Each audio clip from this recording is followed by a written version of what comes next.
கிறிஸ்துவுக்குள் எப்பொழுதும் நாம் கொண்டாடி வாழ்வதற்கு நமக்கு கிருபை கொடுக்கப்பட்டிருக்கிறது. ஆக நாம் எல்லாருமே ஜாலியாக இருக்கணும். அப்படி தானே? ஜாலியாக இருக்கலாமா? ஜாலிங்கிற வார்த்தையை கேட்டாலே நமக்கு ஒரு விதமான ஒரு சிந்தனை வருது. அப்படி தானே? நல்லபடியாக இருக்கணும், சமாதானமாக இருக்கணும், சந்தோஷமாக இருக்கணும். ஆனால் என்ன எப்படி இருக்கக்கூடாது? ஜாலியெல்லாம் இருக்கக்கூடாத விதமாக நம்ம நினைப்போம். ஆனால் இன்றைக்கி நான் உங்களுக்கு சொல்லுகிறேன், நம்ம எல்லாருமே ஜாலியாக இருக்கணும்.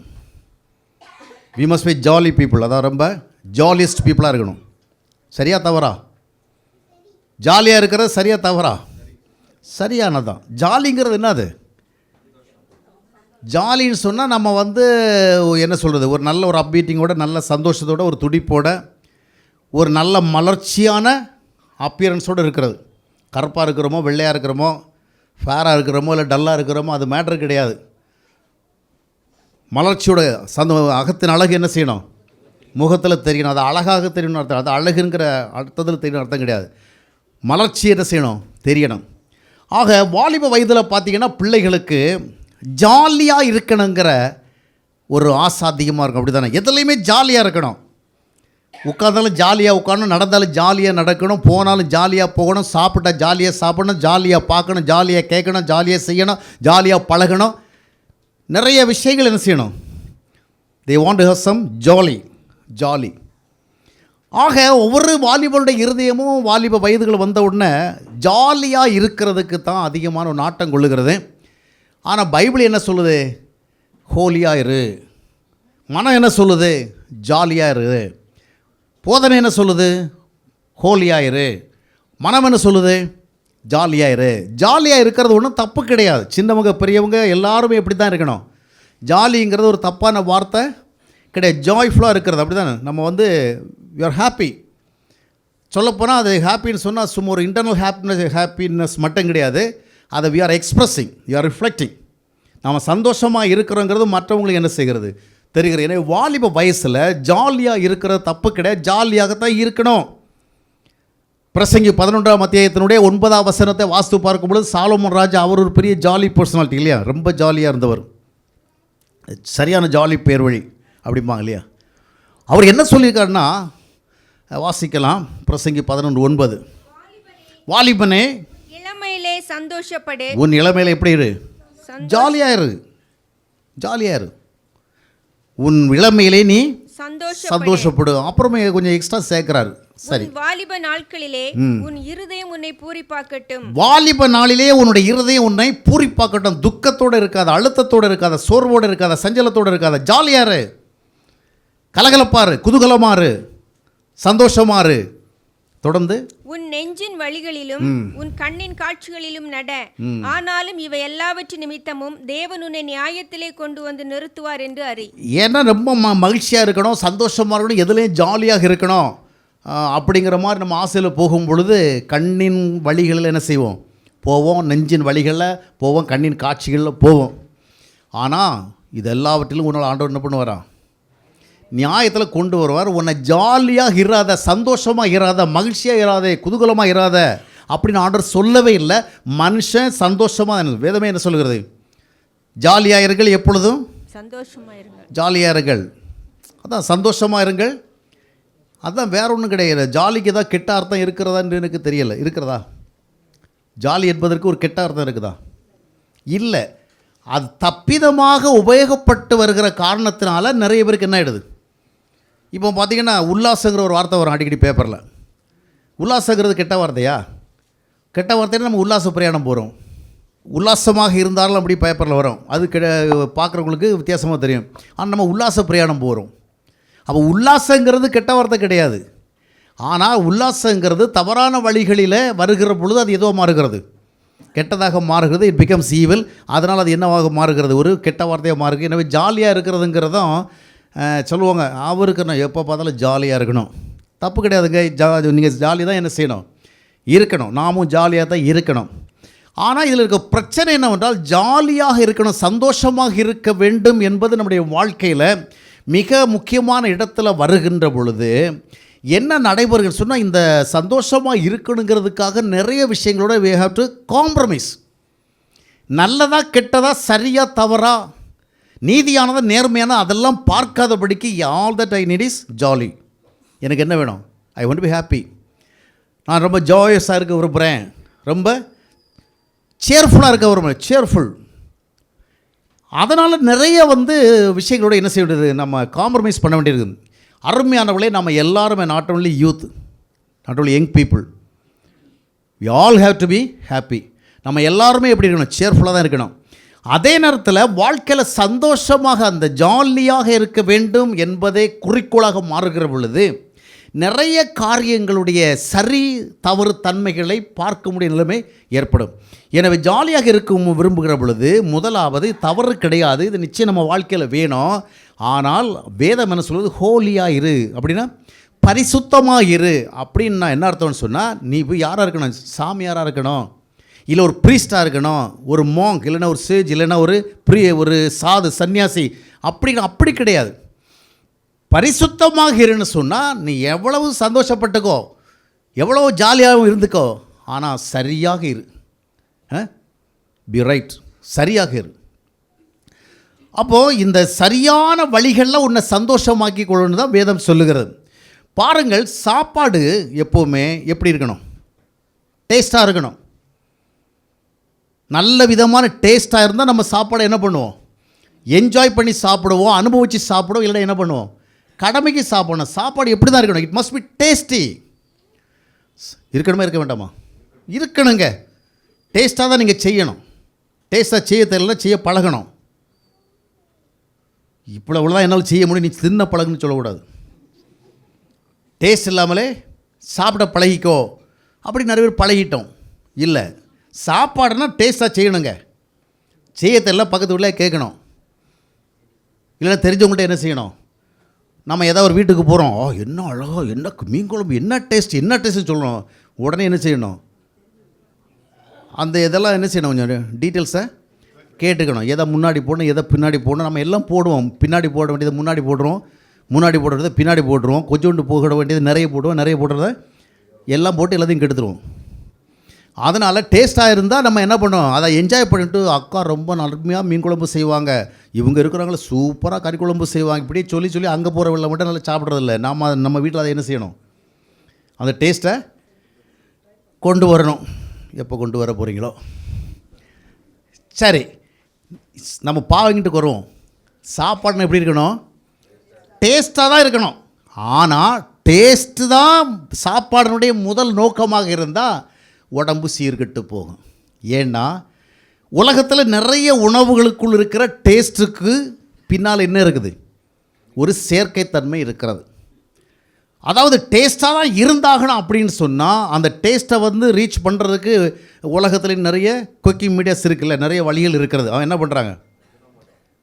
நிறைய அதை டேஸ்ட் என்ஹான்சர் அப்படிலாம் சொல்கிறாங்களா, அந்த மாதிரி அதாவது டேஸ்ட் கொண்டு வர ஏஜென்சிஸ் இருக்குது, கெமிக்கல் ஏஜென்சிஸ். அதை கொண்டு வந்து என்ன பண்ணிடுறாங்க? டேஸ்ட்டை உருவாக்கிடுறாங்க. அப்போ ஒரு சாப்பாடுங்கிற வேலை டேஸ்ட்டாக இருக்கணும். அதாவது நம்ம வாழ்க்கையில் ஜாலியாக இருக்கிற மாதிரி டேஸ்ட்டாக இருக்கணும். ஆனால் அது மட்டும் இல்லை, அது எப்படிப்பட்டதாக இருக்கணும்? குவாலிட்டியாகவும் இருக்கணும், தரமாகவும் இருக்கணும்.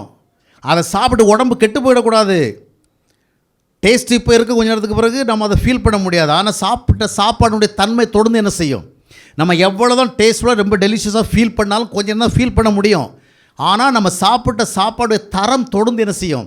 வேலை செய்யும். ஆக அருமையான வாலிப பிள்ளைகள் கவனிக்க வேண்டிய காரியம் என்னவென்றால், வாலிப வயதில் ஜாலியாக இருக்கிறது மட்டுமே முதல் இடத்துல வரும். ஆனால் தவறு கிடையாது. ஆனால் இது முதல் இடத்துல இருக்கக்கூடாது.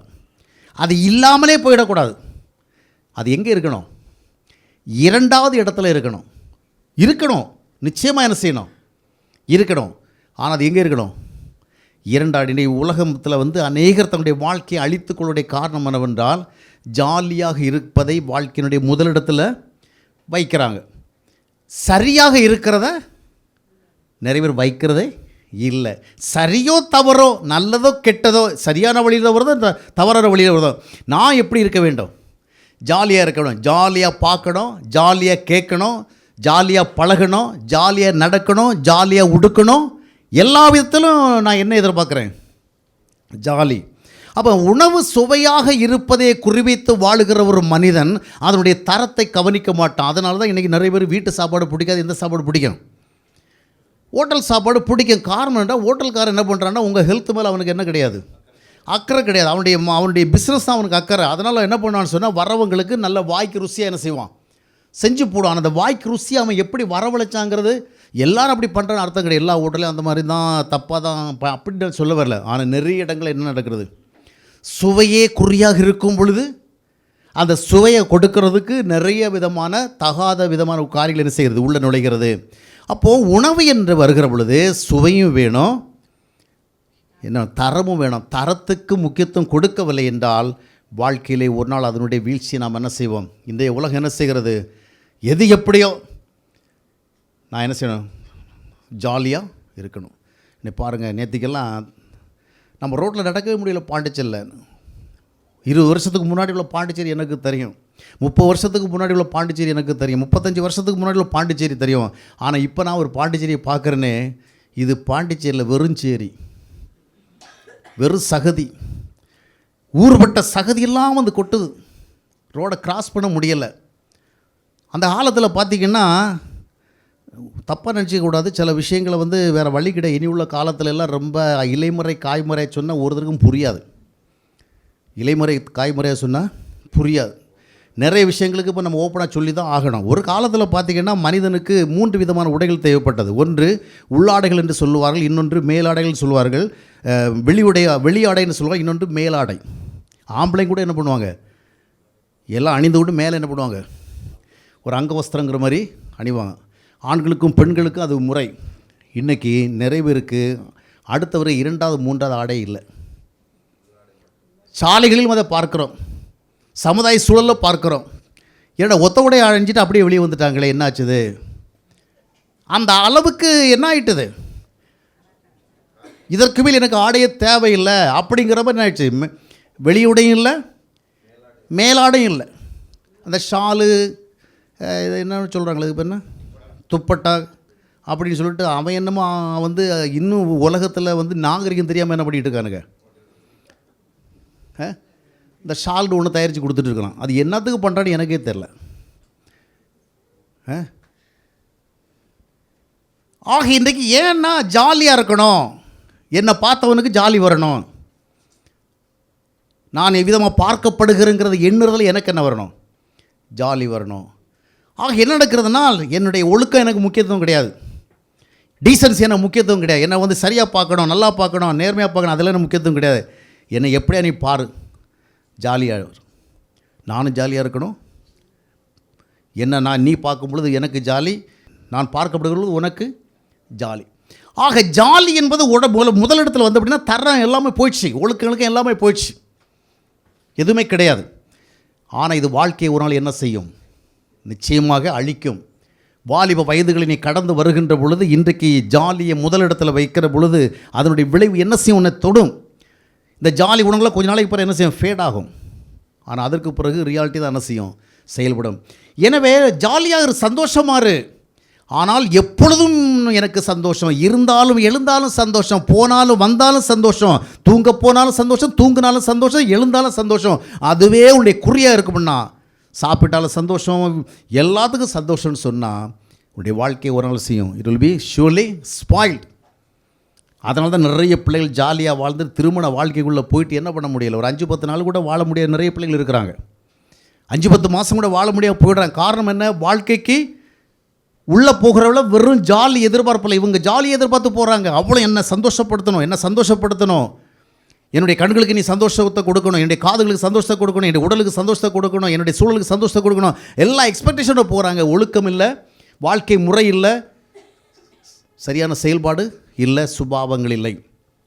எனவே ஜாலியாக இருக்க வேண்டும், அதே நேரத்தில் வாழ்க்கையில் சரியாக இருக்க வேண்டும் என்கிறது முதலிடத்தில் வைக்கணும். நான் எந்த சந்தோஷத்தை கொண்டாடுறதும் தவறு கிடையாது, எதனா அனுபவித்தாலும் அது எப்படிப்பட்ட தான் இருக்கணும், ஒரு குவாலிட்டியாக இருக்கணும், ஒரு தரமானதாக இருக்கணும், ஒரு சரியாக இருக்கணும். அதைத்தான் வேதம் சொல்லு, வேறு ஒன்றும் கிடையாது. ஹோலியாருன்னு சொன்னால் நீ அந்த மாதிரி உலகத்தில் சந்தோஷமாக வீராத, சிரிக்கவே செய்யாத, எப்போவுமே சோர்வாயிரு, முகத்தை சீரியஸாக அப்படி சொல்லலை. ஹோலியாயிரு அப்படின்னா சரியான வழிகளில் நீ சந்தோஷமாக இரு. என்றால் எந்த வேதாகமும் பரிசுத்தமாயிரு என்று சொல்லுகிறதோ அதே வேதாகமும் தான் சந்தோஷமாயிரு சொல்லுகிறது.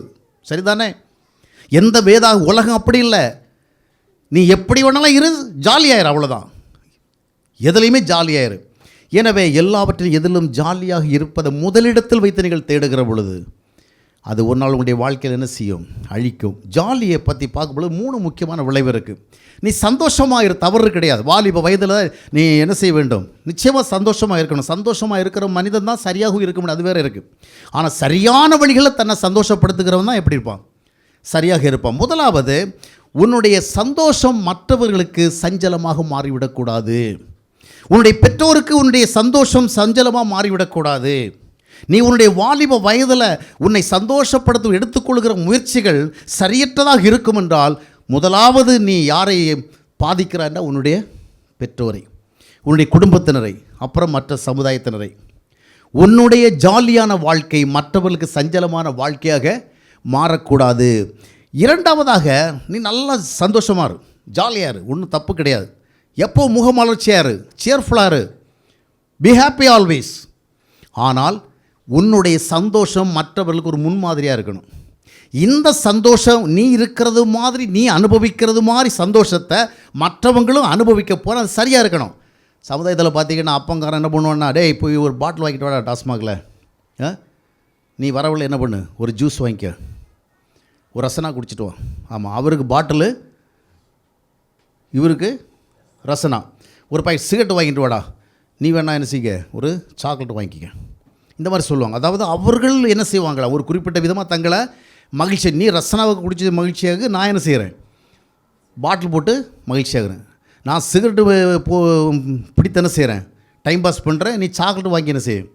ஆக இது முரண்பாடானது. ஒரு தகப்பனாக இருந்தாலும் சரி, எவராக இருந்தாலும் சரி, போதகராக இருந்தாலும் சரி, தான் அனுபவிக்கிற சந்தோஷத்தை இன்னொருவர் அனுபவிக்க போனால் அது சரியானதாக இருக்கணும். அது எப்படிப்பட்டதாக இருக்கணும்? முன்மாதிரி தன்னுடையதாக இருக்கணும். மூன்றாவது, சந்தோஷமாக இருக்கலாம், தவறு கிடையாது, சந்தோஷமாக. ஆனால் நீ சரியற்ற வழியில் உன் சந்தோஷத்தை தேடுவா என்றால், எப்பொழுதும் இந்த ஸ்மார்ட் ஃபோனுக்குள்ளே இருந்து, இந்த கேம்ஸுக்குள்ளே இருந்து, எப்பொழுதும் ஏதாவது ஒரு சினிமா படத்தின் மூலமாக, நீ சினிமா தேட்டர் போகணும்னு அர்த்தம் கிடையாது, இப்போ எல்லாம் இங்கே இருக்குது இல்லையா? எப்பொழுது போன்ற காட்சிகளை பார்த்து பார்த்து பார்த்து நீ சந்தோஷத்தை உருவாக்கி கொண்டால், தவறான பார்வைகள், தவறான எண்ணங்கள், தவறான கற்பனைகள், தவறான உறவுகள், தவறான பழக்க வழக்கங்கள் மூலமாக உன்னை சந்தோஷப்படுத்தி கொண்டா, நீ சந்தோஷப்படுத்தி முடிந்த பிறகு உன்னுடைய மனம் உன்னை என்ன செய்யும்? தட் வில் அக்யூஸ் யூ, உன்னை ப்ரிக் பண்ணும். குற்ற மனசாட்சியோடு நீ வாழ்வாய், அதுவே உன் வாழ்வை பாதிக்கும். நல்ல வழியாக சந்தோஷத்தை அடைந்தவன் தொடர்ந்து அதை இமேஜின் பண்ணி என்ன செய்வான், இன்னும் சந்தோஷப்படுவான். அப்படி தானே? ஏன்னா சரியான வழி. ஆனால் கெட்ட வழியில் வந்து நீ சந்தோஷப்பட்டால் அந்த நேரத்தில் உனக்கு ஒரு கிளுகிழுப்பு இருக்கும். ஆனால் முடித்த பிறகு என்ன செய்யும்? அது உன்னை என்ன பண்ணும்? குற்ற உணர்வு கொடுத்து, நீ அது ஒரு ஆட்களை பார்க்குறவள உனக்கு என்ன வரும்? அம்மா அப்பாவை பார்க்குறவள உனக்கு ஒரு குற்ற உணர்வு வரும், மற்றவங்களை பார்க்குறவள ஒரு குற்ற உணர்வு வரும். சைக்கலாஜிக்கலாகவே அதை என்ன செய்யும்? நடக்கும். அது இன்னும் ஒன்று என்ன செய்யும்? கேடாக்கி கொண்டு 3 காரியங்களை பார்க்க வேண்டும். ஒன்று, மற்றவர்களுக்கும் சந்தோஷத்தை கொடுக்கிற ஒரு ஜாலி லைஃபை வாழ். உன்னுடைய ஜாலி லைஃபை மற்றவர்களுக்கு ஒரு அனுபவிப்பதற்கு ஏற்ற ஒரு மாதிரியானதாக இருக்கட்டும். மூன்றாவதாக, அது உன்னை என்ன செய்யக்கூடாது? குற்றப்படுத்தக்கூடாது. குற்றப்படுத்தாது உன்னுடைய வாழ்வை வீணாக்கிவிடும். அப்படிப்பட்ட ஒரு வாழ்க்கையை நீ வாழ வேண்டும் என்றால் அது உன்னுடைய கையில் இல்லை, கர்த்தருடைய கையில் இருக்கிறது. அந்த கர்த்தருடைய கையை நீ பிடித்து கொள்ளுவாய் என்று சொன்னால் உன்னை ஹோலியாகவும் வைப்பார், ஜாலியாகவும் வைப்பார். கிறிஸ்துவுக்குள் சந்தோஷமாக இருக்க அழைக்கப்பட்டிருக்கிறோம், ஜாலியாக இருக்கிறது. அல்லேலூயா. ஆனால் கிறிஸ்துக்குள் வாழ்கிறவன் பரிசுத்தமாக இருப்பான், அந்த சந்தோஷத்தை அனுபவிக்கிறவன். அதனால் நீங்கள் நினைக்கக்கூடாது எப்போவுமே பரிசுத்த சந்தோஷம் சொன்னால் அப்படியே ஜெபம் பண்ணுறது, பைபிள் படி இதுதான் இல்லை. நிறைய விதங்களில் கர்த்தர் நம்ம என்ன செய்வார்? சந்தோஷப்பட, சரியான வழியில் சந்தோஷப்படுகிறவன் என்ன செய்வான்? சரியான வாழ்க்கை வாழ்வான், முன்மாதிரி இருப்பான். அதை கர்த்தர் தான் நமக்கு தர முடியும். எனவே கர்த்தராக இயேசு கிறிஸ்துவை உங்களுடைய வாழ்விலை பெற்றுக்கொள்ளுங்கள், கர்த்தரை ஏற்றுக்கொள்ளுங்கள், கர்த்தர் உங்களுடைய வாழ்வை அர்ப்பணியுங்கள். அவர் மட்டுமே உங்களை ஜாலியாகவும் வைக்க முடியும், ஹோலியாகவும் வைக்க முடியும். அவர் தான் உங்களை மற்றவங்களுக்கு பிரயோஜனமாக வைக்க முடியும். எனவே கர்த்தருக்குள் வாழ்ந்து ஜாலியாக இருங்க, சந்தோஷ மனிதர்களாக இருங்க. உங்கள் சந்தோஷம் அனைவருடைய சந்தோஷமாக மாறும். கர்த்தர் உங்களை ஆசீர்வதிப்பார்.